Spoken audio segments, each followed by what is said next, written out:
What's going on, podcast listeners? My name is Michael Chernow. I am a restaurateur and lifestyle entrepreneur, and I am truly obsessed with living a life better than yesterday through wellness, fitness, and good vibes. I've always wondered if the drive to succeed is something we are born with, or if it's something that is made over time through grit, drive, and perseverance. I get to answer that question exactly, and the goal of this podcast is to talk with people that have absolutely crushed it in life and have inspired me to do the same. This is Born or Made. Ladies and gentlemen, I am incredibly excited to introduce my next guest on the Born or Made podcast, good buddy, fellow born and raised New York City guy, which is rare. He is an author. He is a television and culinary explorer. He is a producer. There is very little this man does not do. Ladies and gents, Adam the Man Richman. Thanks, buddy. Thank you so much for hopping on the show. You are one of the guys that I've just wanted to have on this podcast for some time. I remember when I first started doing television, and nowhere near as successful as you there yet. Working on it. I remember when I first started, the path in television. For me, there was a few people that I would look to for inspiration, and I just felt so comfortable. And this is before I knew you, before we had met. But I would watch you on TV, and I just said, that's the kind of guy that he's so comfortable. He makes everybody that watches him feel like they can just sit down and grab a burger and a beer with the guy, because he's got this real calming, cooling, like very approachable thing that I aspired to. And so I looked to you for inspiration on so many occasions, specifically when I was traveling around, and I was just like, man, this guy, you just have to be on all the time. Your job is not easy. Why don't you just take a second to introduce yourself, and then I'll get into what we're going to do here. It's funny doing it too, like someone that you genuinely consider a buddy. But so for those of you who don't know me, my name is Adam Richman, and I'm from Brooklyn, New York. And I went to Emory for an undergrad in international studies in French, and then I got my master's in acting from Yale Drama School, and then I did a little bit of sound design then, and I had a little bit of a TV production background. I worked for the Olympics, for Atlanta Olympic Broadcasting in '96, and I put myself on a 5-year plan coming out of Yale. And almost 5 years to the day, my first television show called Man vs. Food was picked up for a trial run of 10 episodes, and we shot a pilot in Memphis. And by the time we shot the 3rd episode in Austin, we were picked up for 8 more. By episode 12, we were picked up for a 2nd season, and it did well enough that they were like, we'll just do it as long as you want to. Anyway, right now, I'm on the History Channel's Food That Built America, seasons 1 and 2. An upcoming show of my own on History Channel called America Made, and Supperman on Dave. So that's what I'm up to. And I've written a couple books. I wrote America the Edible, and my very first cook. It's weird speaking to the guy who runs Seymour's, a restaurant that I seriously frequent. I know your menu at Seymour's. I make charred green onion scallion dressing inspired by Seymour's, FYI, constantly for the pescatarians in my life. And actually, shout out to my buddy Nate Kranz, who runs the legendary venue First Avenue in Minneapolis, who never shuts up about the meatball shop. Never shuts up about the meatball shop. But yes, I wrote a cookbook. I don't have a chain of highly successful restaurants in the hardest market in the world, like Michael does, but I have a cookbook called Straight Up Tasty. That's about the most concise intro I can give. Unmarried, disappointing my mother at every turn. No wife, no kids. Man, I gotta say that it's so interesting that you say that. And it's this time that we're in. Let's just take a second to reflect on that, right? We are in an unprecedented this is totally out of control what's happening here, specifically for people in the food business, right? And the food business is, and not only just, restaurants, but just, I mean, nobody's shooting TV right now. So I just like people in our industry, the industry around food in general has just been impacted so intensely. It is such an intense time. And I just know people, and myself included, and I have zero problem being completely honest and vulnerable on this show. Marriages have taken like a toll, like my wife and I mean, we're strong and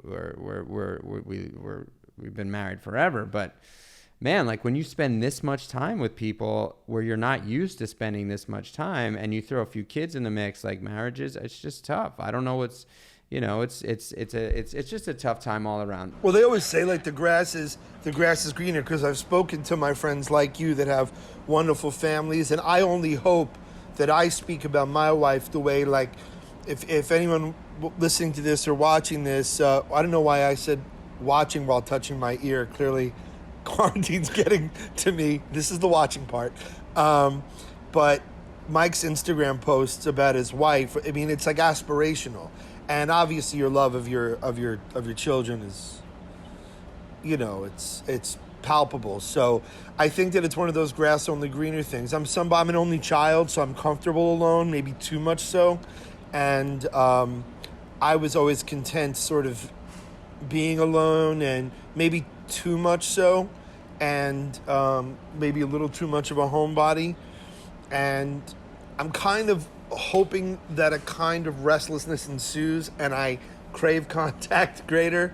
So I have a little bit of a conundrum between embracing this isolation and rejecting it, because I'm fortunate. I have an outdoor space. I'd like to think kind of a pretty garden I've been growing. I have a deck, I have a grill, whatever. I just had my mom over on Monday, and we had a 6 foot away barbecue kind of thing, just the two of us. She doesn't have a balcony. She doesn't have a fire escape. She can go out. She's in her 70s. Where are you right now? I'm in my home in Brooklyn. I have, this is my garden. Wow, check that out. They're building a building right behind it, which kind of sucks. But I'm blessed. I have a really nice, like, big back garden and patio here. And I have, like, my grill and stuff on a deck up that way. So I'm just super fortunate. I live in Park Slope, Brooklyn. Love Park Slope, Brooklyn. I think idle hands are the devil's playground. So I think what I'm trying to do in absentium of seeing a friend or a lover is throwing myself into work and into creating. Well, listen, man, the podcast that we're on here today is called Born or Made. And the idea here is really just to discuss and analyze and dig into the nature-nurture question. It's a question that I've had for a really long time.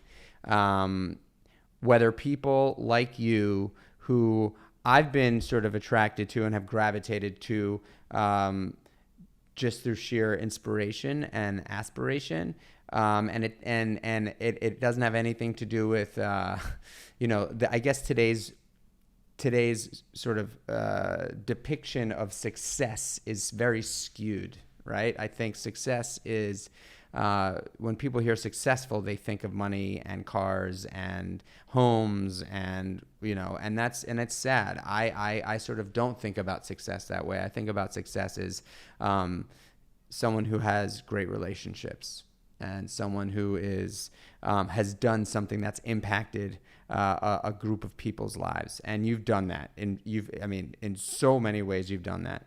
And so the Born or Made podcast is really where I get to sit down with folks like you that have inspired me and try to figure out: were you born with the skills to get to where you are at today, or do you think that they were made over time through sheer grit, perseverance, and because in your case, thinking about your story, and I can't wait to get into your story. The way we get to the answer, or to the your potential answer of this question, is through your story, and we go all the way back. But listen, knowing what I know about you, and starting in international studies and keeping a food journal, and like really paying attention to the culinary components around you, which really sort of say culture, right? Like you're very interested in the culture around you. It doesn't seem like you were necessarily like gunning towards the career that you had. It seems like you had a journey that was a meandering journey, and you did what you did, and it worked. And so I'm sure you have a really interesting take on this question, but I would love to start as early as we can, because I don't know how many people know your story from the very day one. But I'm very, very interested. I guess falling in love with food. I was born in the mid-'70s, so this notion of, you could talk to like someone, you could stand by like a subway station in Brooklyn and ask 10 people what sriracha is, or what miso is, or what wasabi is, and they'll all know. I remember when there were 2 sushi restaurants in all of Brooklyn. I remember when, if I wanted a different kind of soy sauce, my father, may rest in peace, had a law office in Chinatown. And that was where you'd get dim sum. Like you would go to Sunset Park, you'd go to Chinatown, but it was a very different Brooklyn, quite frankly. And there were so many first-generation immigrant families. So my neighbors to the left of us were Syrian, to the right of us were Irish, and across the street were Sicilian. So if I played with their kids or had a sleepover, I ate what they ate. So it could be shawarma, it could be colcannon potatoes, and then it would be caponata. But I never sort of looked at it like, oh, the flavors of Sicily. It's like what Nikki and Nicole ate. It's what the sultans were eating. They had kibbeh and shawarma. They were, these people were just eating, the Gahagans or whatever, they're just eating Irish food that they grew up eating, that they grew up having. So I guess I got interested in that, and my great aunt Anne, my dad's brother, who was mentally retarded and Parkinson's disease, lived upstairs from us, and my Aunt Debbie, and hearing just stories from this older generation really helped, and because oftentimes my folks would be working, and I'd spend time with them, and my great aunt was the first one who taught me how to cook, and we made a cheese omelet. It was the first thing I ever cooked, and I had eaten Kraft singles, and I had eaten hard-boiled or soft-boiled eggs. I used to love, my mom had those egg cups that you'd like hit with a spoon and stuff. But seeing this egg and this square of cheese become something else that was, in my opinion, way... Can I curse on your podcast, Mike? Absolutely. It was way fucking better. And so I was like, what is this alchemy? And plus, it then gave me this profound sense of empowerment of, if I know how to cook for myself, I can do for myself. How old was I? Oh, single digits, bro. Single digits. My folks got divorced when I was really young. They got separated first, and then they got divorced. So I grew up in a joint custody situation. So, I mean, I wouldn't peg me as older than 6. And you can remember then just having some sort of like epiphany about food. Literally thinking that, wow. Bro, I remember the color of the bowl we whisked the eggs in. It was a white bowl that had these little blue, almost like Amish flowers on it. And it's that weird hybrid of porcelain glass that only great aunts and grandmas have. I don't know what it's actually made of. And we whisked it with a fork. She told me to add a little bit of warm water. And she used to have like all the good shit like in her fridge. She was the one who would make Jell-O that somehow magically had floating discs of banana in it.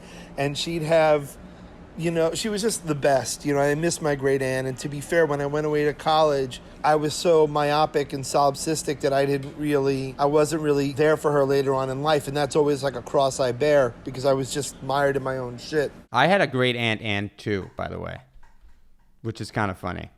Jew gang. Yeah. That's why I love the lyric by the Beastie Boys. Ad Rock says, I got a Grandma Hazel and a Grandma Tilly. And like I just go to like every like Rosh Hashanah, like I always hear about a Hazel or a Tilly. You always hear them in the ether. Two great names that don't get used. So anyway, yeah, man.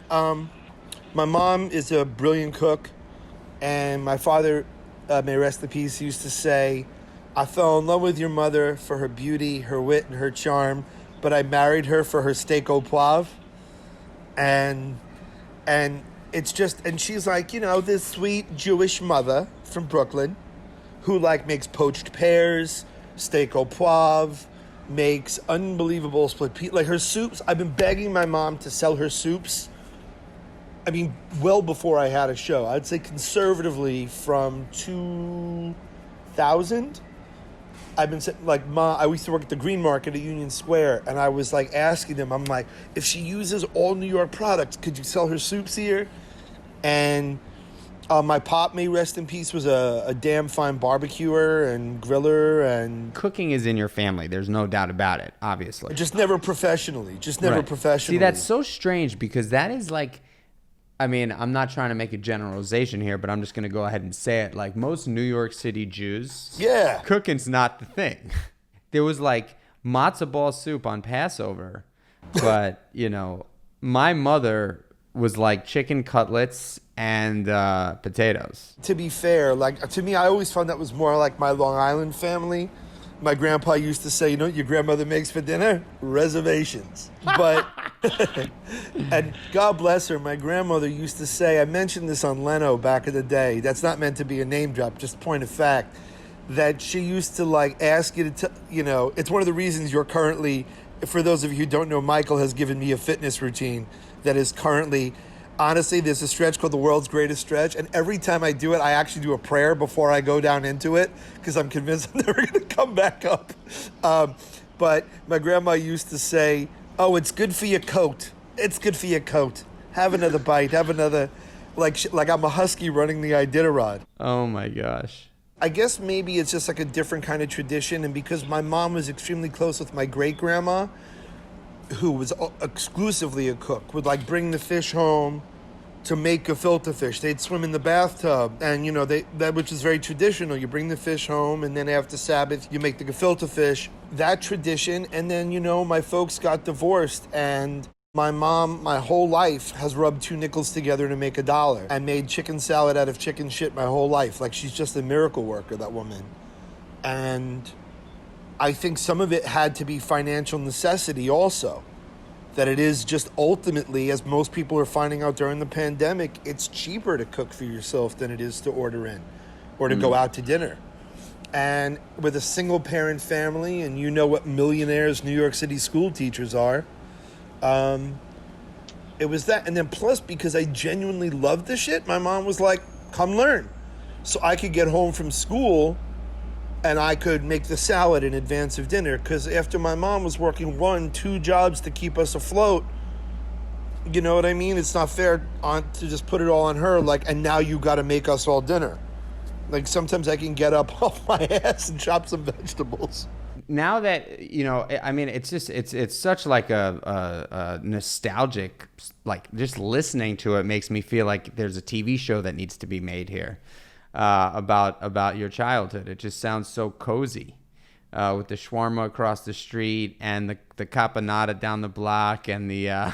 It was till I was 7. We moved into a really rough apartment project called the Starrett City building. So it was originally supposed to be this idyllic community, but then it became this really rough area called Starrett City out by Spring Creek by the Bell Parkway, and that's where like I got mugged and jumped and was one of very few white kids running around and had to learn how to box and defend myself and defend my bicycle. And if I forgot to take my yarmulke off when I came home, that was a guaranteed fight.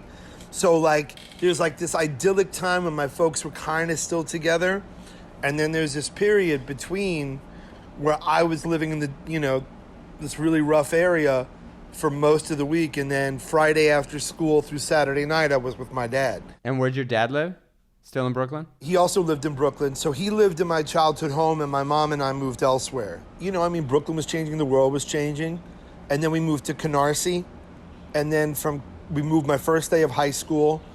And then I was there all through college. And then I was living and working in Atlanta at restaurants because a lot of the return to the restaurant industry, I had bussed tables and stuff and worked at restaurants as a kid.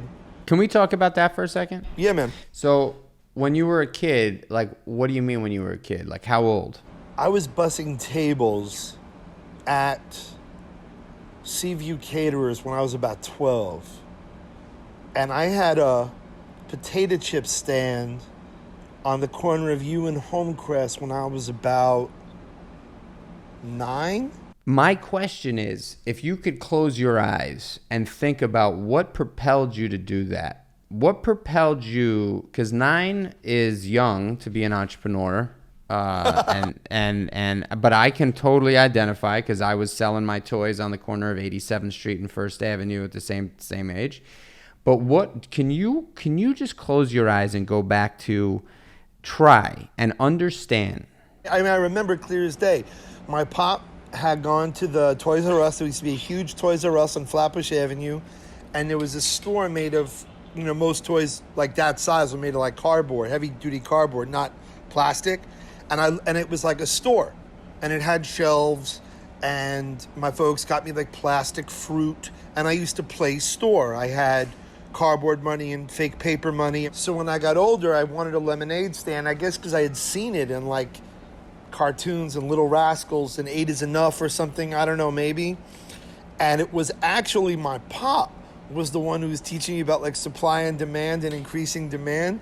So I don't know if you remember, they used to sell these long boxes of little tiny Wise. They would do the multi-pack of different chips, and then they would sometimes have like the all one flavor. Yeah. And the old school blue and yellow Wise potato chip, the little bag. Clear packaging, 3-wall box. And my dad said, in bars, I had obviously not been in a bar, they have peanuts on the bar and pretzels to make you more thirsty so you drink more. So we were both like, oh, so I'll get potato chips, sell the potato chips so people buy more lemonade. And we got a tub of Country Time, and we made it with just like ice and water from home. I had my store, I had my cooler, had my little teeny cardboard register, and I put a sign out. I'll never forget though. I could see it in my mind's eye. So I made my profit. I was like, yeah. And then my dad taught me about operating costs. Yeah. And I was like, huh? And so he like took back, because he had laid out the money clearly for the potato chips and for the tea and whatever. And I was like, what the fuck, Dad? Yeah. Like, what do you do? And I was so hurt. He said, that's how a business is run. He said, when we go into, I think there was a shoe store called Bronca. He said, when we go to buy you shoes at Bronca, they had to buy those shoes to then sell you those shoes. So they first have to spend money to get money, so they can't count the money. So, and like he had to sit there, so if we spend, I don't know, $30 on shoes, and it costs them $10, they don't make $30, they make $20. So I remember just going, I'm sitting here going, man, my owner's equity has really shit on this thing. It's even in Life's Little Instruction Book, they always say, always buy like lemonade from kids or buy Girl Scout cookies from kids on a table in front of the store. And I think that's a good rule of thumb. They always say, wave at kids at a bus stop. I don't know. I have bought lemonade from kids, and my lemonade experience has been, but that's not really the point. I think it's just about encouraging that entrepreneurship. And when kids, especially now, could be spending days in front of a PlayStation, an Xbox, a tablet, social media, and they're choosing to be out doing stuff, that was huge. Do you remember a show on Channel 5 called PM Magazine? And there was a guy named Chef Tell. Oh, man, I used to watch Justin Wilson, the Cajun Cook, the Frugal Gourmet, Jeff Smith, Julia Child, and I loved cooking programs. Loved them. And my stepmom, she was really into cooking. And she came from the fashion world, and she influenced my life tremendously because she loved to cook and cooked all kinds of crazy shit that my family never did. Linguine with white clam sauce and ceviches and all this stuff because she was in this fashion world. And had traveled and had lived with a Brazilian soccer player. And, my pop loved calypso and folk music. And all of a sudden she comes in playing Blood, Sweat, and Tears and playing gospel and playing the Rolling Stones. Like, I remember picking up the album Sticky Fingers with the dude's crotch with the zipper. Mm-hmm. And my dad's like, yeah, put that down. Like, I'm sitting there looking at this dude's dick, like in the jeans. My first concert was the Statler Brothers. It was country. So it was kind of this mishmash as different foods came into my life, because my mom wasn't making quotidian Jewish shit. She could do the matzo balls and the chicken soup. And initially, for the first few years of my life, we had 2 sets of silverware, 2 sinks, the whole thing. You are like hardcore. You didn't keep kosher, did you? Or did you? At home until maybe about 8. And then I just think they just it just wasn't realistic, because none of us kept kosher outside the home. And I think it wasn't as important to us. And even though I was going to a religious Jewish school 1st through 9th grade, and I still speak pretty damn good Hebrew, it just wasn't part of our world. My pop and I would eat pepperoni pizza and go to Mickey D's, or my mom and I would see my grandparents out on the island or in Mill Basin where they originally lived and have shrimp cocktail. It's like at some point you're going like, you're either keeping kosher or you're not keeping kosher. You're an entrepreneur at 9 years old. You're working in restaurants. I'm assuming that you were bussing tables, and you ended up working at a number of different restaurants. And that was because you just simply wanted cash in your pocket, right? I mean, I'm assuming you wanted to have cash. Yeah, I mean, that's 100% right. Saving up between years, I worked at a Red Robin. I worked at a bunch of places, and then eventually I got sort of on-the-job training when someone had a kitchen person, I don't want to get into it, had like a little bit of legal trouble, and the chef knew I was interested and let me sort of take over on a few things, and then kind of talked my way into a few other jobs along the way. And then when I began acting, it was just nice because, as you well know, gone are the days of like carrying around a do-pad and writing it down and pen behind the ear. It's like, you know as well as I do that your waiters have to have prodigious product knowledge. They tend to have a great wine or liquor knowledge. New York dining, I mean, you can't operate as a front of house server without knowing steps of service, without being able to be aware of allergies. So you have to know your food specs. Like, come on, do you remember as a kid, like, any waiter asking, are there any allergies at the table? Like, no. Never. Now it's like, are there any allergies? And now people are like, can you do it with just a vegetable-based oil and make gluten-free? And it's a very different climate. But yeah, it went from being I wanted money in my pocket to I'm going to support myself as an actor, because I had gone to Emory to become a doctor. I was a Westinghouse scholar and had done one of these science awards and taking AP Sciences, and I just didn't love it anymore. I just didn't want to do it anymore. And I went to school my freshman year at Emory, and first semester I was like, and second semester my grades went in the trash, went in the absolute trash. I had never had freedom like that. You know, my mom is a teacher and a great parent, and she had to be a good parent in a shitty neighborhood, a really bad neighborhood. She was mugged with me at knife point coming back from Simchas Torah in our elevator. I remember my mother and I got mugged on the corner of 86th Street and 2nd Avenue walking out of a drugstore. I was like 5. I couldn't have been older than 5 years old, and we both got mugged. Broad daylight. Crazy.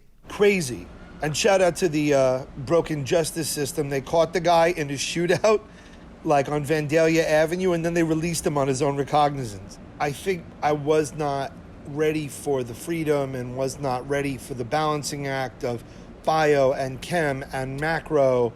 It was just too heavy a course load. My attention was all over the place, and it wasn't, my books and stuff. So then I eventually switched majors to international studies, and my grades began to go up.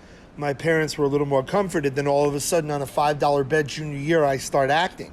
A fraternity brother had seen me in a sketch, and he said, listen, Emory has a union, Actors Equity Union theater company.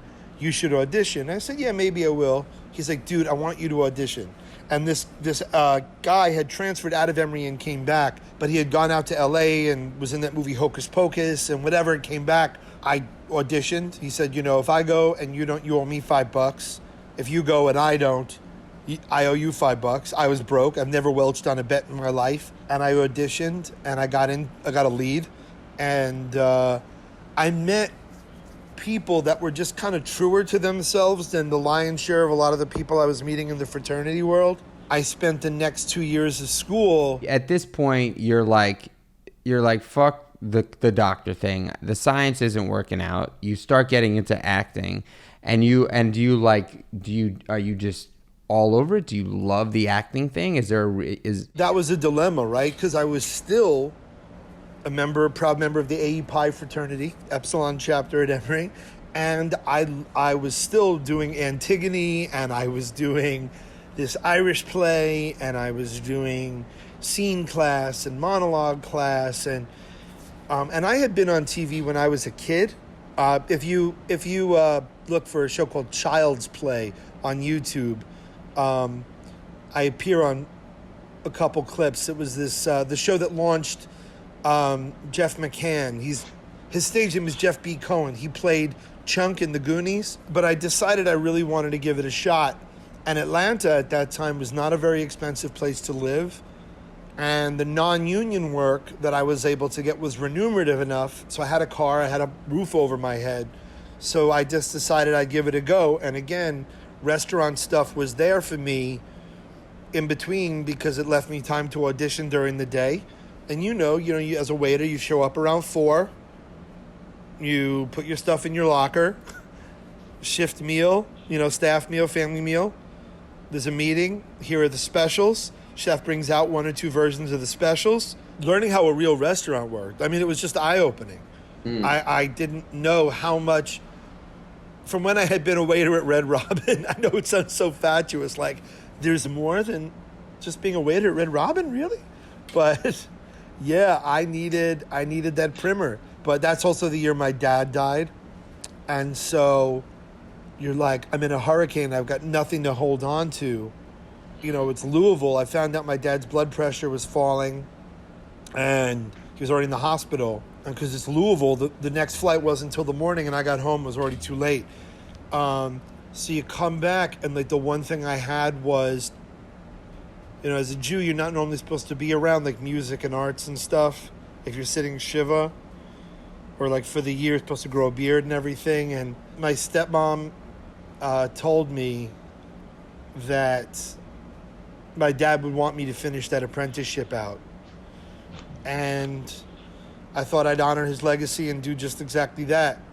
So I came back to Louisville, and my acting had changed very much. There was a kind of simplicity and gravity, and I guess I kind of realized what was important. And like I would talk about loss, like maybe my character had a death in the family or something, and think I knew it. And Freud says the year a man loses his father is the most impactful year of his life. And it was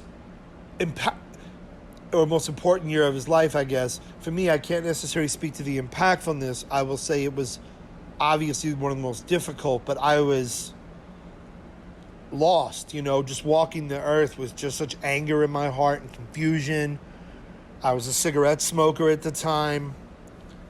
And then I booked some acting work in Atlanta, drove back to New York, and started pounding the pavement with a copy of Backstage. And so you're in New York and you're working in restaurants, and obviously food has always been a consistent sort of thread throughout your life, through family and work. Tell me how you ended up in television. How did the television component, I mean, obviously the acting sort of makes sense, the correlation there, but what was it like stepping into that arena? I see that the light's falling, so luckily I have the phone here that's doing the audio, so I could give you a little 3-point lighting. Boom. Here. Look at that. Killing it. I was doing the food thing to support the acting, and for those of you who don't know, so when you come out of Yale, you do a showcase on both coasts for agents.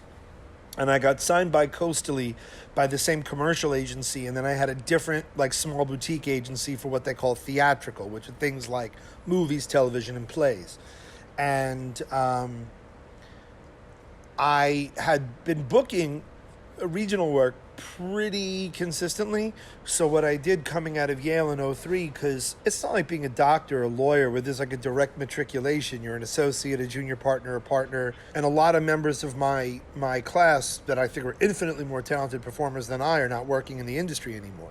I put myself on a 5-year plan coming out of Yale. I bought a binder, and I wrote the goals on the divider in the binder, and then any supplemental materials I got, if I photocopied them at the drama bookshop on 40th, or I read them in something, I had a 3-hole punch and I put it in there. So it would be some things as specific as, so there was a gradient of regional theaters. It's the LORT scale, League of Regional Theaters. So LORT D, LORT C, LORT B, LORT A. So it'd be like work at least one LORT A house, book one national commercial, get new headshots, get representation, get a union card, work at least one New York theater, go on at least X amount of open calls. So that's May of 2003, and then I begin the 5-year plan. Man vs. Food got picked up as a series May of 2008, almost 5 years to the day. 5 years and 3 days. Tell me about that experience, Man vs. Food, because, by the way, I think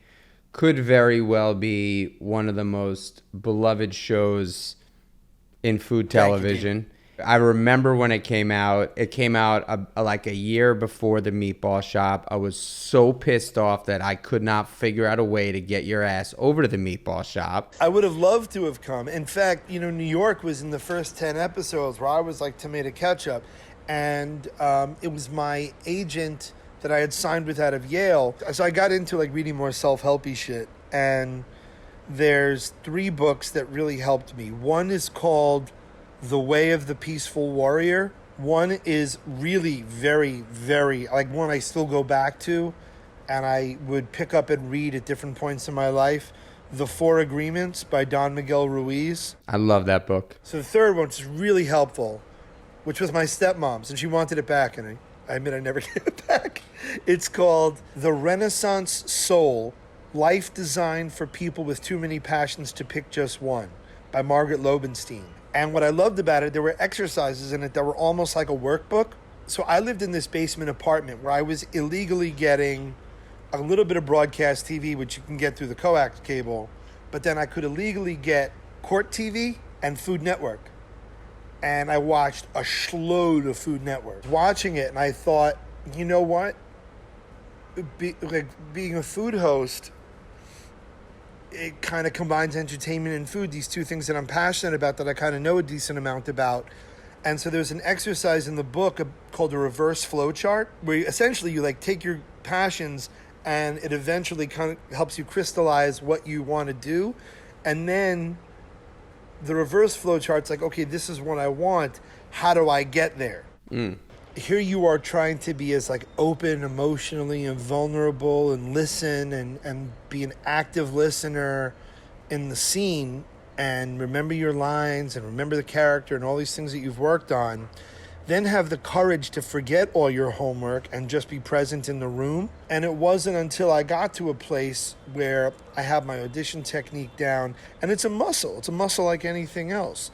And it's very, very easy to be thrown, I guess, by the waiting room and people thinner than you or prettier than you or more experienced than you. I mean, I remember when I gave LA a try for the first time, and then you go into the audition room and you're sitting next to people that you've been watching on television. There's a TV show back in the day on NBC called The Black Donnellys, and like I come in, and then Eddie K. Thomas, who played Finch in American Pie, he like comes in, sits down next to me. I'm like, are you fucking joking? I came really close on this one pilot, and the other 2 guys in the room were Josh Radnor and Jason Segel. And then I came pretty far along the way for the role of Barney. So I went pretty far with that. And then we were told they went with a name and we didn't know who. And I remember finishing a double working at Sushi Samba in the Village and coming home in the train and my legs hurt, my ass hurt, my back hurt. Yeah. And I came up and it was like the cruelest thing. There was a bus with the ad on the side with, the bus ads, their heads are the same size as yours, And there's Jason Segel and Josh Radnor and Neil Patrick Harris in that role. I was like, God damn it. Do you believe you were born to do what you do, or do you think that it was made over time? Probably to an extent born to be an entertainer, but I think getting to where I got, achieving what I got, and shaping what I was born with took work. So you're born. I think that you're a lump of clay. Shaping the lump of clay is what makes a success. I think that, sure, there are people with physical and mental disabilities that hinder them, and I get that. And again, my Uncle David was mentally retarded and had Parkinson's disease. And yet, what he was able to accomplish, that's within his sphere. But wasted potential is almost a proverb. And so for me, I think I am where I am because of being made. I think that there's an inherent desire to entertain, but that can be anything. That can be anyone. You could be a clever driver on the Metro North with fun things to say through the microphone. Over my time on this show and interviewing now, 25 people or something, I think every single human being is born with something. I think everybody is born with something. I don't think that this show, whether people think that they were born or made, is any light towards discouragement for people out there that haven't figured out what their born is. Like there's, the big, sort of buzzwords on in podcasts or just in sort of motivational speak is, what is your why? And I like to say, like, what is your born? Like, what is it that you were born with that that gets you excited? Just like, I think I was, quite frankly, I think I was born to move my body. Like, that is something that I think I was born with. I think the ones that are on this show, or the people that are on this show, and the people that are inspiring others, are the ones that have been able to discover that ability and that skill set. I had a really great mentor who once said at Yale, Nick, I have been teaching at Yale longer than I have been alive. He said, you're not here to apply stuff, you're here to get stuff out of the way. Or like Michelangelo, he said that when they were commenting on the David, and he said the sculpture was always there, I just chipped away the excess marble in front of it. And I had this really great mentor who said, there's a difference between talent and craft. Talent you either have or don't, and that's probably the born. Craft is something you learn. And like, you have a tremendous athletic ability, but you chose to learn the disciplines of Muay Thai. You chose to learn about kinesiology and fitness and diet and the way they all interlock and rest and the way the human mechanism works. That's craft. And so I think that there are things we may have an ability for, an affinity for, like can take to certain things like a duck to water for whatever reason. So you could have all the talent and all the imagination in the world. And that's the two things I think I was born with. A bit of the gift of gab, obviously. A little gregariousness. A little bit of imagination, probably spurred on by the fact that I'm an only child and spent a lot of time alone as a kid. And then I chose to learn culinary craft. Learned how to become, a maker of sushi. Learned how to become, a good front of house person. Learned how to be a better line cook. And then all of a sudden, when I'm able to push exposition and make a really complex recipe seem fun and inviting, that's where the craft and the the craft and the talent, I guess, if I flatter myself to say so, like that's where they combine. That's where the born meets the made. You have what you're born with, but you make it into something substantial. And I've been very fortunate because I'm well aware of the fact that because of the life I was born into and who my relatives were, that I was afforded, and the color of my skin even, that I was afforded many opportunities that I otherwise might not have been, and things might have been a whole lot easier for me. You know, being a white male that was pursuing the acting craft. You know, I had a very close friend in my class who was saying, you know, how February is Black History Month, if I'm not mistaken. And he said, you know, that's when like all the regional theaters do their black play. And if you miss that, you're done. Because there wasn't a lot of open-minded casting like there is now, you know, with an eye towards ethnic and sexual and ability-wise adding diversity. Anyway, yeah, man, I got agents coming out of Yale, did a bunch of regional theater again. When I got Man vs. Food, so it was coming into the 5th year, and I wasn't where I wanted to be financially. I wasn't where I wanted to be professionally yet.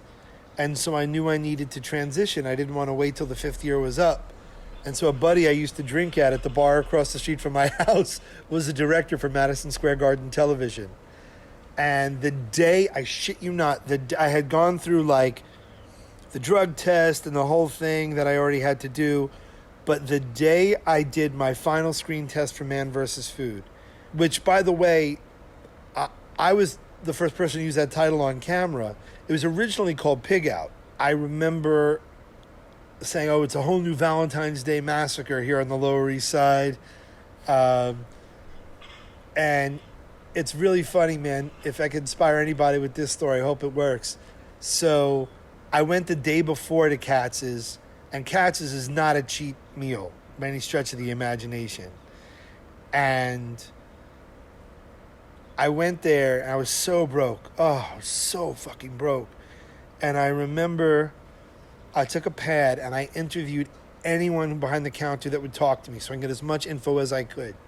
Did shitloads of research on it because we had to come up with our own intro read.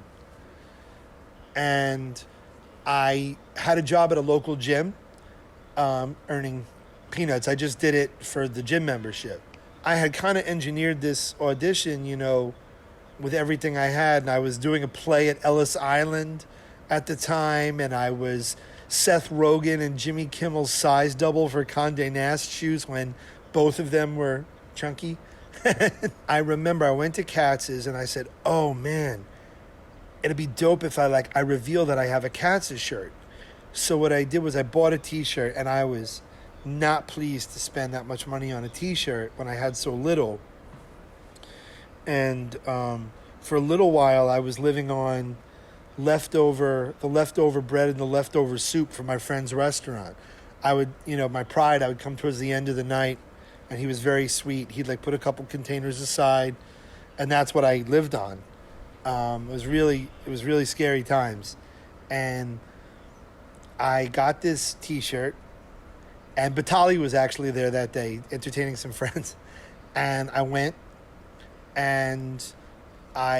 home, and I cut the neck out of the t-shirt with some scissors. And I went to the laundromat near my house, and I spent $5, again, killing me because I was so broke. And I washed it over and over again so it looked weathered.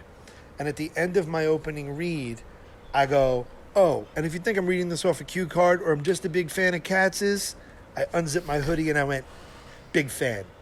So I went about the thing. I ate the challenge. I had to show up for my first day at MSG. And I told my boy Kyle, I'm like, dude, I just auditioned for this show on Travel Channel. I honestly, I think I might have, popped a rib or some shit. Oh, my in a God. bad way. He said, you know what? It's such an honest excuse. I'm going to let you go because I've never heard, gluttony used as an excuse to get out of work. And flash forward to the end of season 1 in Minneapolis. I'm there with the executive vice president of the network. And he's telling me how the show was actually meant for someone else. And then they saw my screen test. And they're like, who the fuck is Adam Richman, you know? And by then, having kept the food journal in college, having worked at restaurants, having done regional theater around the country and try regional food now, my screen tests, they were asking about regional food and I knew it. Culinary anthropology, well, I had gone to the library to learn it. I was inspired by Alton Brown and Good Eats, so I began learning that. And whatever. And so finally, end of season 1, we're in Minneapolis. Charlie Parsons turns to me and goes, you know, we were thinking about this show for the guy who used to host Human Weapon, and we called in all these guys and competitive eaters and NFL players, and you just kind of jumped off the screen. I said, oh, thank you. He said, but you know the moment that really we all said, this is our guy?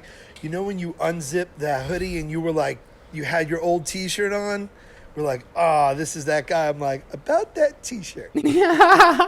I'm so excited to have been able to listen to you tell this story, dude. I don't think anybody's been able to hear a story or your story in such detail before. And human beings love to listen to stories. They just love to listen to stories. And there's always one or two humans out of a network or out of a group that are really good at telling stories. And I just knew you were going to be that motherfucker that just knew how to tell a good story. I was like, Richman is going to tell a great story and he's going to bring people to the moments that he's talking about. And you did just that, man. You are a special human being and you are a very unique guy. And you've done some awesome things throughout your life and your career. And, you know, I guess the way I'd like to leave this is if you could give a piece of advice that maybe not necessarily was given to you, or maybe it was given to you, but a piece of advice that you like to pass on. I think that would be a nice way to finish. There's a poem called the Desiderata. I think it's from the 60s. My folks used to have it on our wall, like on a plaque. I highly recommend you read it. It's a great ethos to live by. It's almost like Polonius' speech in Hamlet, like, you know, that neither a borrower nor a lender be kind of speech, but it's very valuable.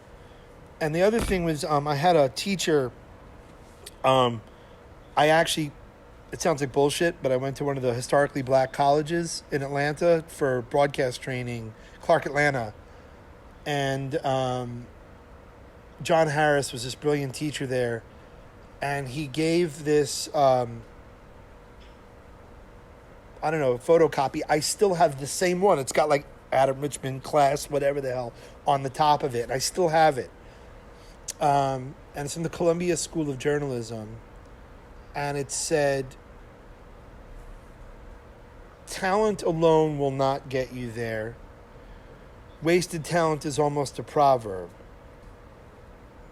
But determination, hard work, and persistence are omnipotent. And there's just no replacing that.